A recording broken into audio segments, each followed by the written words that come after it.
Hey, it's One with the Truth, and this article looks interesting. I haven't read it yet, but I'm just going to go ahead and read it for the first time out loud, and then I'm going to post it to my YouTube channel. This article seems like it is a very interesting topic, so here I go. Glenn is one of only two people in mainstream media land who point out that both parties are working toward the same end, and for that he must be commended. Can he be trusted, though? Is he for real? Or is he just painting on yet another layer of deception?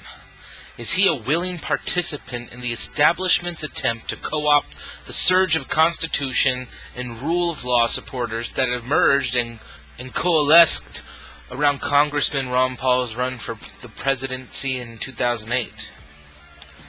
After virtually branding Ron Paul supporters terrorist sympathizers in 2007, Glenn appeared to fall in love with Representative Ron Paul during an interview on his show at CNN, treating Americans to the creepy prospect of wanting to French kiss Ron Paul because he was so turned on by his libertarian views, or at least Glenn made it appear that way.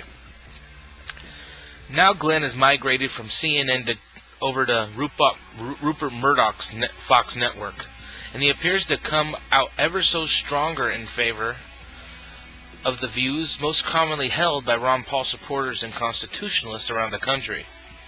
He declares that both sides of the political aisle are marching in an increasingly fascist lockstep with each other as they woo the private sector into a public-private shotgun marriage. Word up, Glenn Beck. He rightly accuses the world's money powers of orchestrating the slow-burn economic catastrophe we are all living through right now. He rightly points to Washington and those who pull the strings there and laying the blame for the ordeal. He rightly compares the Obama administration to a fascist dictatorship with a happy face.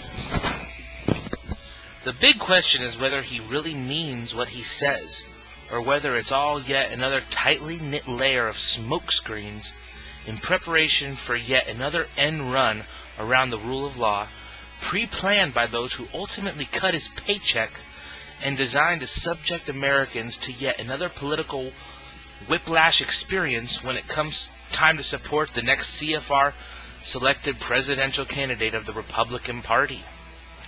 How can you tell? That's easy, actually. Don't listen to what he says. It sounds too much like a dream come true. Straight out of the media land for the undeserved American patriot community. We finally have a voice on TV, many are gushing. Whoa there, horsey. Not so fast, please. Glenn now works for Fox, and Fox is owned by News Corp, Murdoch's little media empire. Murdoch himself is not known to be a great friend of freedom.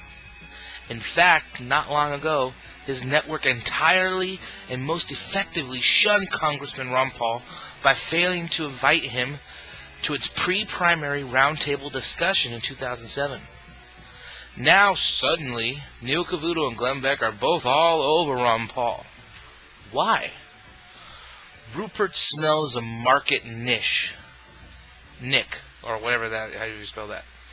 He, along with the CFR brethren from the supposed left side of the political spectrum, also smells an opportunity to co-opt this entire freedom movement that has come out of the woodworks during Ron Paul's presidential primary run in support of the same old, lame old Republican neocon guard as the antidote to the left liberal policies of the administration of the current White House interloper. How do you know? There is a telling saying that goes, "Show me your friends and I'll tell you who you are." Just look at Glenn's recent guests. Within a week, he had Rudy Giuliani, Rick Perry, and John Bolton over to chat. All stalwarts of the last conservative sellout team under Bush II. None of them are worth a second look when it comes to their credibility as true proponents of small government, itself a neocon concocted chimera, and fiscally conservative politics, let alone constitutional rule. If you want another example of neocons trying to make nice with Ron Paul's movement, check out Newt Gingrich on this Tea Party website. Just the other day, Glenn interviewed neocon sellout Rick Perry on the issue of border security and national sovereignty. And Rick, in true Politico fashion, managed to mouth off a few platitudes about, yes, in Texas, we always stood for tight border security, or whatever. It's the same Rick Perry here who did whatever he could to try and ram the Trans-Texas corridor down Texans' throats against their collective will and against their property interests. The corridor is still in the works, by the way, except that it is being renamed because of the name itself has garnered too much opposition to the project. It's the same Rick Perry who wanted to see us use the bully pulpit to legislatively force Texas teenage schoolgirls to take an unproven ovarian cancer prevention drug by government edict. What a freedom-loving guy. And not to forget, which outfit did Glenn choose to investigate the claim that FEMA is building internment camps across the country designed to hold potential malcontents and opponents of present and future policies of CFR selected usurpers-in-chief? Popular Mechanics. The same outfit that claimed to have debunked the annoying persistent 9/11 crowd that keeps insisting there are too many unanswered questions to lay the issue of who allowed 9/11 happen to rest. Did Glenn Beck choose to do this? Is he being told to do it? Is he a willing collaborator in this effort, or is he just a dupe of a bigger paycheck and some editorial leeway on the types of issues he is allowed to comment on, as long as he agrees to whitewash the neocon old guard? What makes him come over to Murdoch's outfit? These questions we cannot answer without inside information. Yet, they are questions that absolutely need answering, and convincingly so, if he wants to maintain any kind of credibility with the freedom movement. In this commentator's eyes, it is all an attempt to combine A, conservative revulsion with the current goings-on in Washington, D.C., with B, the power of association in order to create C, a counter-reaction of dissent that will fester and grow until the next presidential election, a counter-reaction that is carefully being channeled into the future support for politically acceptable candidates, mind you.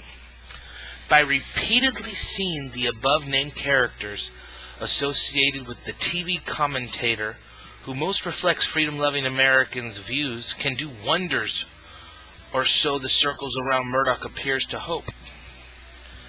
Conservatives are, by and large, a freedom-loving people, albeit somewhat easily duped into supporting those who merely talk freedom while doing the opposite. From the perspective of those who meet behind closed doors in secret locations under heavy armed guard and protected by no flyover directives to hash out the direction of future globalist policies, hedging your bets is paramount. You don't want to give a nascent freedom movement of properly educated and constitutional-oriented people a chance in hell of ever being able to control their own lives. That would just doom all their plans. So you make sure to find and implement various ways of co-opting their energy and channeling it into something that in the end serves your own covert aims, as always. What Glenn is doing here looks too much like an effort in that direction for us to be able to trust him and take him seriously. The Bilderberg Group is currently learning to talk Ron Paulinese. It seems that they are testing and refining their skills. There is an old saying that goes, "Show me your friends and I'll tell you who you are." That's what should be on every patriot's mind when watching Glenn continue his grand parade of lifeless packaging. Neocon friends say, to say it with the words of rock band Genesis from their Lamb Lies Down album, Glenn Beck is either misguided, undereducated, bought off, or a willing participant in this endeavor. Watch him on a show, if you must, but watch him closely. The price of freedom is eternal vigilance. No big man will ever save you. When it comes to earthly pursuits, you have to be able to do it yourself. Glenn himself even has the foresight of saying so. That is one utterance of his that you can believe and live by, even if ultimately he has ulterior motives in making it. The end. And sorry if it was if I messed up on some words, but I just basically read that through for the first time. And sometimes I talk so much in a row that I have to go and breathe, so sorry if there's excessive breathing. But that's it, and I thought it was a good article. So share it with your friends, subscribe, favorite, rate, and take care.